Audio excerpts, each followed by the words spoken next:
Olá todas, olá a todos. Eu sou Renato Rovai, editor da revista Fórum, e este é o Fala Rovai, um programa que vai ao ar agora às terças, quintas e sábados, às 17 horas. Eu fiz um sobre Queiroz versus PC Farias, e agora estou fazendo um sobre Globo versus PT. O que existe de história por trás dessa guerra? É uma guerra que já vem de longe, como diria o velho Brisa. Eu venho de longe.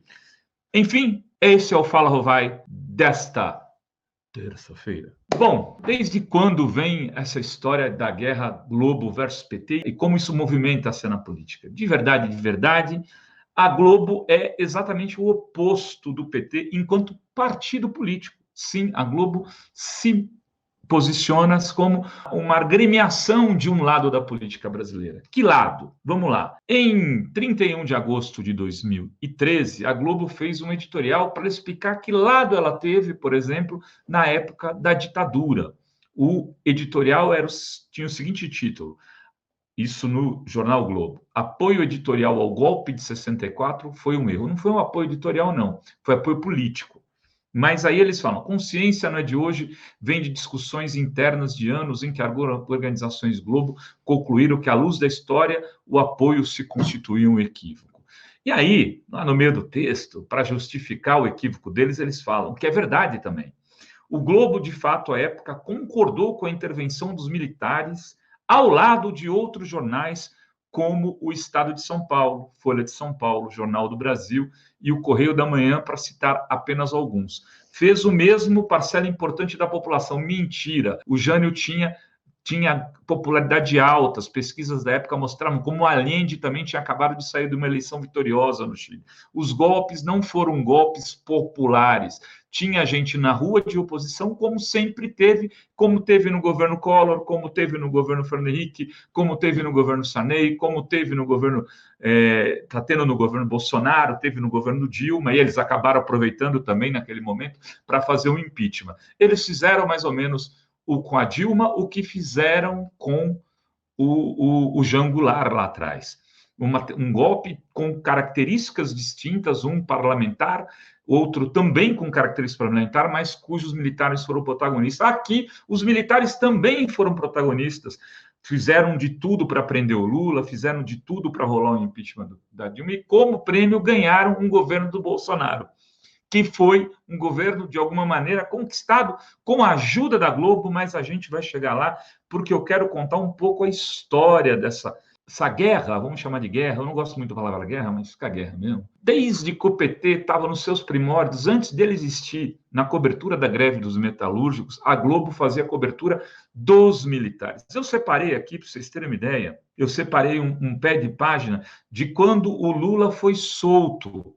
O Lula e outros 12 metalúrgicos ficaram presos durante 32 dias por terem atentado contra a Lei de Segurança Nacional, que o Bolsonaro e seu governo estão tentando resgatar e estão tentando, por exemplo, enquadrar pessoas nessa Lei de Segurança Nacional, como jornalista editorial, um dos colunistas da Folha de São Paulo, o Hélio Schwartzman, o nome, isso aí. Schwartzman, sopa de letrinhas. Eles querem enquadrá-lo na Lei de Segurança Nacional, e o Lula foi enquadrado, ficou preso. O que a Globo fez? Não deu essa notícia, tratou isso de forma silenciosa. E aí, quando sai a notícia deles libertados, num pezinho de página, lá no cantinho da página 6, quem trabalha com comunicação de jornal impresso, daqueles tempos que havia jornal impresso, sabe que a página par tem menos valor, inclusive comercial. Você vende uma página par por menor preço do que uma página ímpar. A página ímpar é a que é a mais valorizada. Mas o preço mais baixo da página par é o pé de página, que foi o espaço que eles deram para a libertação dos metalúrgicos. Naquele tempo, o Lula tinha ido fazer o velório da mãe dele, no meio da prisão, no 24º dia de uma prisão de 32 dias, ele foi liberado para ir assistir o velório da mãe no Hospital da Beneficência Portuguesa em São Caetano do Sul, com a condição de não abrir o bico, de não falar com a imprensa, de não falar com ninguém. Quem liberou foi o Romeu Tuma. Já desde lá, então, que existe essa digamos, duplicidade de papéis. Quando o PT está de um lado, e não só o PT, quando o Brizola estava de um lado, a Globo estava do outro. O Brizola costumava dizer, eu sei me posicionar. Se a Globo está de um lado, eu estarei do outro, falava o Brizola. Ele se posicionava em outro espectro político, olhando pela decisão que a Globo tomava. Bom, surge o PT, pereré, nasce 80, tem eleição de 82, o Lula é muito maltratado pela Globo naquele momento, mas aí vem o comício das diretas já em 1984, em 25 de janeiro de 1984, liderado por quem? Esse começo do movimento das diretas, por um partido que começava a se organizar à época, o PT, que tinha na sua base intelectuais, gente da Igreja Católica e o pessoal da articulação, do 113, na época que era o grupo, que era o pessoal do movimento sindical, não só do ABC, mas de Campinas, com Jacob Tarde, de vários outros lugares do Brasil, Lívio Dutra, bancário, Buxiquem, aí tinha a turma do Genuíno, que era mais ligada aos partidos de esquerda clandestinos, a turma dos intelectuais, é forte, lá, enfim, tinha o Sérgio Buarque de Holanda, muita gente importante, artistas, e faz esse movimento das diretas, tenta lançar as diretas, a Globo vai cobrir isso daí, cobre como o quê? Como sendo um movimento de festejos do aniversário de São Paulo. O que o pessoal, já na época, havia uma grande rivalidade com a Globo, ali mesmo, nesse comício das diretas, um carro da Rede Globo foi queimado, né? Porque cantos de guerra, o povo não é bobo, fora a Rede Globo, a vida é dura, a gente sabe que a Globo apoia a ditadura, a verdade é dura, a Rede Globo apoia a ditadura, enfim, tinham vários cantos, e ali, então, já se estreita a coisa ficando cada vez mais dura. A Globo não conseguia vergar o PT, e o PT tinha que, para fazer a sua política, acabava também tendo que fazer oposição ao jornalismo global. Bom, passada isso, tem o caso Leme, que teve uma confusão em 86, se não me engano, foi antes da eleição de 86, ou ali no meio, o Genuíno perde muitos votos por conta disso. O caso Leme é um caso pitoresco, pouca gente fala, mas foi ali que a mídia fez uma das suas maiores fake news, colocando, que depois vai fazer com a camisa do Abílio Diniz, os sequestradores do Abílio Diniz com camisa do PT, isso é fake news. O nome disso é fake news, não foi feito pela internet. O caso Leme, a fake news de Leme, que o PT teria tirado, matado, etc., quando, na verdade, a investigação mostrou tudo ao contrário, ajudou a tirar os votos do Suplicy à época para governador, o Genuíno perdeu votos, muita gente perdeu votos. Uma eleição muito importante, porque era a eleição da Constituinte. Chegamos em 1989, eu vou ser rápido, fiquem tranquilos, eu não vou ficar aqui 20 minutos, que nem da outra vez, vou tentar ser mais rápido. Vou cortar aqui algumas fases, mas a manipulação do debate Lula e Collor, aquele caso é simbólico. O Boni admite, numa entrevista que ele deu aí alguns anos atrás para o Geneton, acho que até faleceu, o Geneton, jornalista importante, que trabalhou por muito tempo na Globo, ele diz o seguinte, que eles tentaram até colocar caspa no Collor para o segundo debate, que eles entregaram umas pastas para o Collor ir para parecer que era denúncia contra o Lula, que desarrumaram o cabelo do Collor, que eles deram um trato via Globo. Então nós conseguimos tirar a gravata do Collor, botar um pouco de suor com uma glicerinazinha e colocamos as pastas todas que estavam ali com supostas denúncias contra o Lula, mas as pastas estavam inteiramente vazias, com papéis em branco. Foi uma maneira de melhorar a postura do Collor junto ao espectador, para ficar em pé de igualdade com a popularidade do Lula. O Boni fez tudo isso a partir de um consentimento da Rede Globo claramente favorável àquele candidato para que ele fosse melhor no debate. Como ele não foi tão melhor assim, o que fez a Globo montou o debate, dando a vitória para o Collor, numa montagem que ficou famosa no mundo inteiro, porque teve filmes falando disso depois, muito além do Jardim Botânico, que é um filme inglês do Channel 4. O Armando Nogueira diz nesse filme, posso estar fazendo alguma confusão histórica, mas tenho quase certeza que é nesse, muito além do Jardim Botânico, onde o Armando Nogueira conta a história de que ele tinha feito, Armando Nogueira falecido já, mas ele tinha feito a edição, ele era o diretor de jornalismo, tinha feito a edição para o jornal Hoje, quando o Marinho viu, falou, essa edição não está boa para a gente, vai lá e refaz, e manda o Alberico de Souza Cruz refazer toda a edição. Alberico, que depois veio a se ter relação direta com o Collor, que era o homem do Collor dentro da Globo. O Alberico faz uma edição absolutamente esdrúxula, uma peça de campanha do Collor, e monta aquele Jornal Nacional, e uma eleição que estava empatada, o Collor abre 3, 4 pontos e ganha a eleição. O Lula vinha crescendo nas pesquisas, e Collor tinha colado no Collor. Isso estanca a sangria do Collor, e faz com que ele ganhe a eleição por uma diferença de 4, 5, 3, 4 pontos. Eu não tenho exatamente... depoimento do Armando Nogueira. Alberico, a minha revelia, mandou fazer alterações das quais eu só tomei conhecimento. Esse era o diretor de jornalismo da Globo, falando. Eu só tomei conhecimento no ar. Então, eu estava diante de um caso típico de deslealdade, de traição profissional, traição funcional. Foi um caso típico de deslealdade profissional desse rapaz, que era uma pessoa da minha confiança e que segue até hoje, vai continuar ergando até o juízo final. Mas no juízo final, continuarei a responsabilizá-lo por isso. O Armando Nogueira já faleceu. Enfim, o Boni diz que até o suor do Collor, do rosto, foi produzido com tipo... aquelas coisas de carnaval, até suor eles produziram para aquele debate. Bom, sai o Collor, a Globo faz... Um dia eu ainda vou contar essa história do Collor com a Globo. Mas voltamos aí para Lula versus Globo.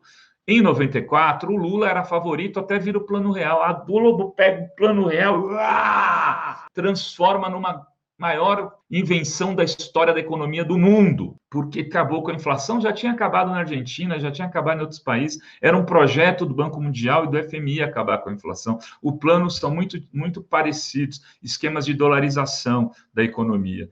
O Fernando Henrique faz isso lá, cria o RV para fazer aquilo e se torna no candidato da Globo. E faz o que a Globo? Não faz debates. São muitas pessoas no debate, não precisa... Só se estiver no segundo turno, faz debate no segundo turno. O que aconteceu? Não teve segundo turno, o Fernando Henrique ganhou tanto em 94 e 98, sem precisar ir para debate. Em 2002, a Globo favorece o Serra na campanha eleitoral. Enfim, ganha o Lula. Ganha o Lula, e aí todo mundo fala, agora o Lula vai fazer a Globo, ver como é que se faz. Mas nada disso. O PT ganha a eleição, o Zé Dirceu faz um acordo, ele nega, mas o Requião diz que não, outras pessoas dizem que não, faz um acordo para o refinanciamento da dívida da Globo no BNDES, um escândalo. Por quê? Porque a Globo tinha assumido dívidas em dólares, e com a quebra do Plano Real na eleição de 98, 99, como o dólar estoura, a Globo está com toda a sua dívida dolarizada e top. E aí quem salva a Globo? O Lula, o sapo barbudo. Vai lá, faz um acordo com...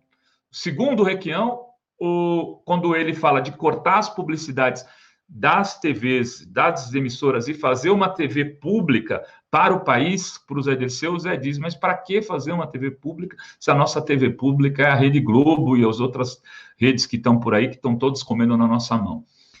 Enfim, o PT toma um mensalão na testa depois, uma cobertura absolutamente seletiva da Globo. A ideia era derrotar o PT, criar o impeachment do Lula. Eles não conseguem, porque o vice era o Zé de Alencar, uma pessoa decente e correta, e não topa a jogada. Isso daí, aliás, quem me contou isso foi o Ciro Gomes. Eu estou aqui falando, o Ciro pode desmentir se ele quiser. Na época ele falou que o Jorge Bornhausen foi com a solução para a Globo de colocar o Zé de Alencar. O Roberto Marinho perguntou, mas o Zé topa? Aí o Jorge Bornhausen falou, acho que não. Não, se ele não topa, o sucessor era, na época, o Severino Cavalcante, então, que era um desastre total. Então, e mesmo que o Zé topasse, a Globo tinha medo do Zé de Alencar também. Então, por isso não se fez impeachment no mensalão. Vai para a eleição de 2006 contra o Alckmin, o que se produz naquela eleição? Se produz o dossiê dos aloprados, que ficou famoso, e com aquele dossiê, um delegado, tem aqui a história no meu livro, o Rodrigo Viana conta a história com detalhes, o Azenha também, desse delegado, que é o delegado, agora me foge o nome dele, Delegado Bruno. A história de que ele negocia aquela montanha de dinheiro, a foto, e a Globo deixa de dar a queda do avião da Gol, não dá no Jornal Nacional, não fala para poder fazer 2, 3 blocos tentando derrubar o Lula, que ia ganhar no primeiro turno, naquela eleição, com uma certa facilidade. O Lula tinha mais de 55% dos votos. Segue o jogo, vem a eleição de 2010 da Dilma. De novo, aqui também está no livro, eu conto com detalhes essa história, porque participei muito dela, que foi o caso da bolinha de papel, que o Serra vai para o Rio de Janeiro, lá na Baixada Fluminense, um pessoal da dengue está fazendo uma manifestação, voa uma bolinha de papel, e eles fazem de conta que aquilo era jogaram uma pedra, uma coisa, o Serra sai, um cara que sabe, não mente quase. Veja, a gente está vendo agora no caso das investigações que sumiram da mídia, as investigações do Serra, no caso da Lava Jato. Mas era 20 de outubro, tem aquela história, o Serra sai, vai para um médico que tenha sido secretário do César Maia. Tudo isso é história de Globo e Lula. Globo versus PT.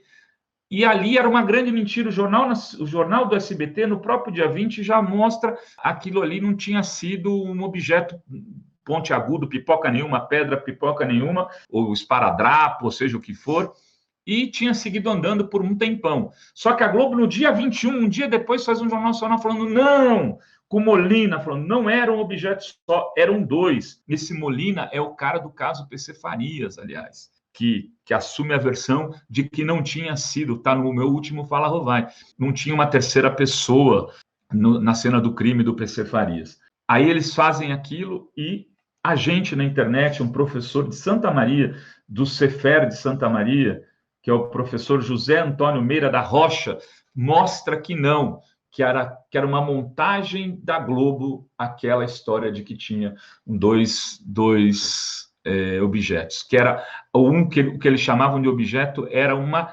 careca, de um careca, era-se a cabeça de um careca que passava na câmera, não era pedra nenhuma, e a gente desmonta aquilo na internet, depois de um jornal nacional de 6 minutos e 48 segundos só tratando do caso, a Globo não dá nenhuma suíte no dia seguinte, foi desmoralizada. Bom, fora isso, tem a condição coercitiva do Lula, que a Globo armou todo um circo, tinha helicópteros cobrindo a casa do Lula no dia que ele foi coercitivamente levado pelo Moro para depor, que queria levar ele para Curitiba, mas acabou depondo no aeroporto de Congonhas. Depois disso, tem todo o processo de impeachment. As centenas de matérias que a Globo fez desmoronando, atacando o Lula, com o apartamento do Guarujá, com o sítio de Atibaia. Com tudo isso, o dinheiro, mesmo assim, o Lula e a Dilma deram 6,2 bilhões de publicidade em 12 anos de governo, pegando os 2 primeiros governos Lula e o segundo governo Dilma, 6,2 bilhões, matéria da Folha de São Paulo, que mostra isso, o dinheiro da publicidade que a Globo recebeu nos governos Lula e Dilma. Só de forma direta, fora o dinheiro que foi para a Rede RBS, para a Rede Bahia, para a TV Tem, para uma série de outras afiliadas da Globo. Então, nesse percurso todo, de todas essas coisas, o PT ainda teve esse republicanismo com a Globo, o que parece que agora o Lula desistiu de continuar tendo. A Globo hasteou a bandeira branca da paz, o que vai acontecer daqui por diante? Quem deve perdão a alguém? A quem? O PT cometeu erros durante seus governos? Sim, é verdade, cometeu vários erros. Com a Globo, cometeu grandes erros. O que o PT fez contra a Globo? O PT? O PT deixou a Globo mais pobre? O PT censurou a Globo em algum momento? O Lula atacava seus jornalistas no Palácio do Planalto, xingava os jornalistas, a Dilma fazia o mesmo, alguma grande liderança importante do PT bateu em algum jornalista, agrediu, fez alguma coisa nesse sentido? Enfim, é uma guerra de 2 partidos, como dizia o Paulo Henrique Amorim, o PIG, que tem um partido, o partido da imprensa golpista, tem como chefão, o todo-poderoso chefão, a Rede Globo de televisão. Essa história é importante ser contada, essa história precisa ser relembrada o tempo todo para saber o quanto a Globo é responsável pelos problemas que o Brasil vive e viveu, desde a época da ditadura militar. Se o Brasil hoje não é um país soberano, isso tem muito a ver com a postura da Rede Globo de televisão. Enfim, era isso, queridas e queridos. Queria fazer essas lembranças aqui neste novo Fala Rovai. Se inscrevam no canal, tanto da Fórum quanto do Fala Rovai. Beijos a todas, beijos a todos. Até.